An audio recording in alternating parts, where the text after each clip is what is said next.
Alright, here I am in test session mode driving a truck in the NASCAR Heat 5 video game at Atlanta.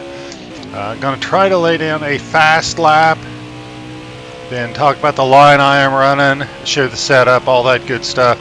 I have ran a 30.133 with this. That's with no draft. That's basically by myself. I am hoping to get in at least a 30.2s to kind of show what the setup can do here.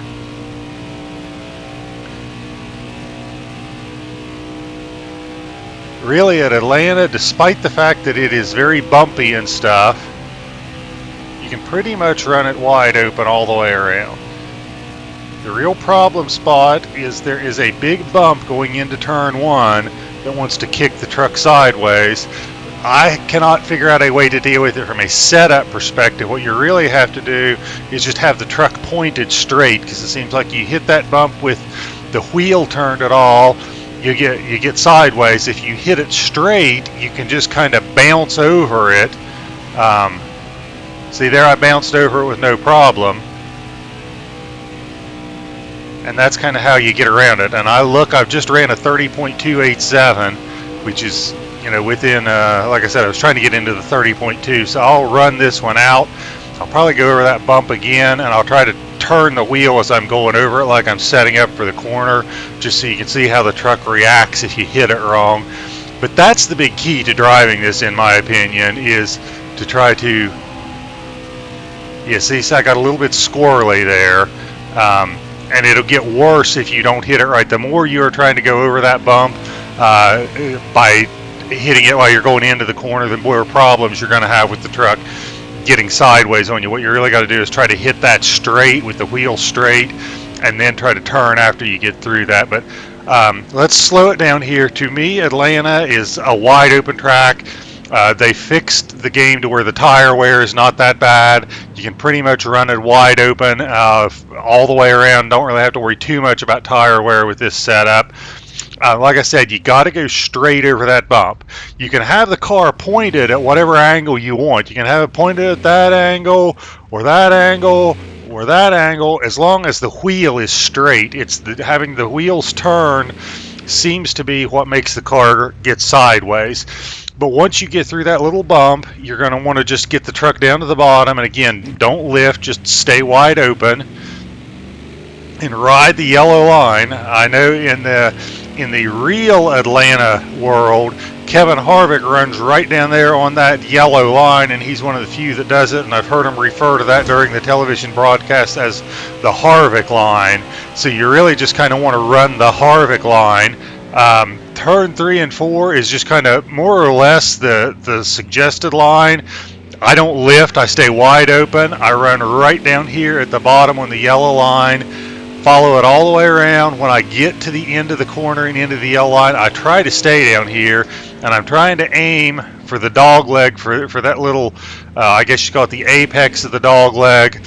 I stay straight here and aim for that part of the dog leg too, then try to get up to the track and straight over the bump, then turn into turn one. And that's a lap at Atlanta. Let's go and check the setup. I will tell you, my best at a 30.1 is not that great compared to the leaderboard. The leaderboard, I think, is almost a half a second faster at a 29.6. But again, this is Atlanta. You can run it wide open. You can get a lot of benefit from the draft. Maybe there are better setups out there. I'm sure there are more talented drivers, but I'm also sure that 29.6 had draft help with it. So anyway, let's look at the setup here. There's nothing real wild here. The front weight is kind of low, relatively speaking, and wedge. But again, that's because we're in a truck. The trucks, you have to do things to make them a little bit looser on a setup, because just a natural standpoint, the trucks are tighter, the Xfinity cars are in the middle, and the Cup is loose.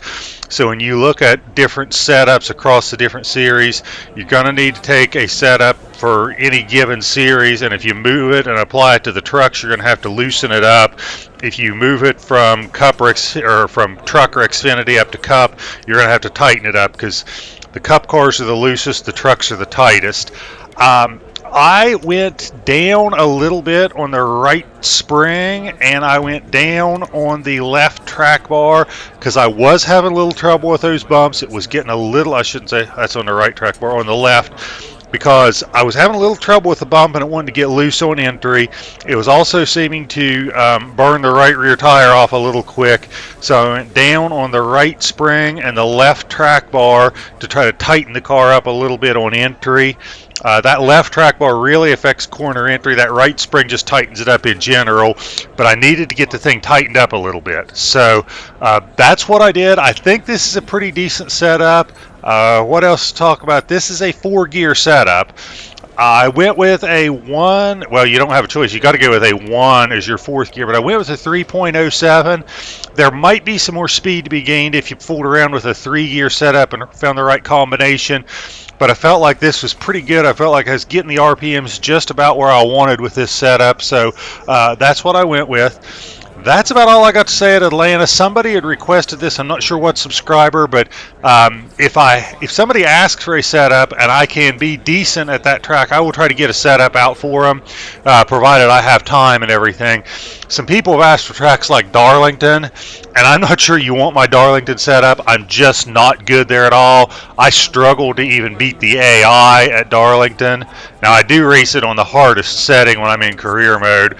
But I look at how far off I am the leaderboard. I'm just not sure that I've got Darlington figured out enough that you'd want my setup.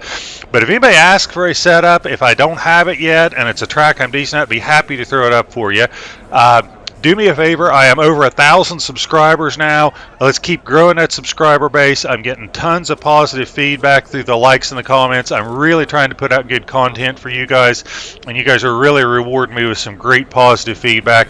Keep it up. I really appreciate it.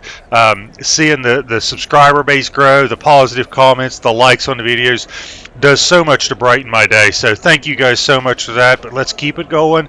Have a great day, and I hope this gives you lots of fast laps and lots of victories.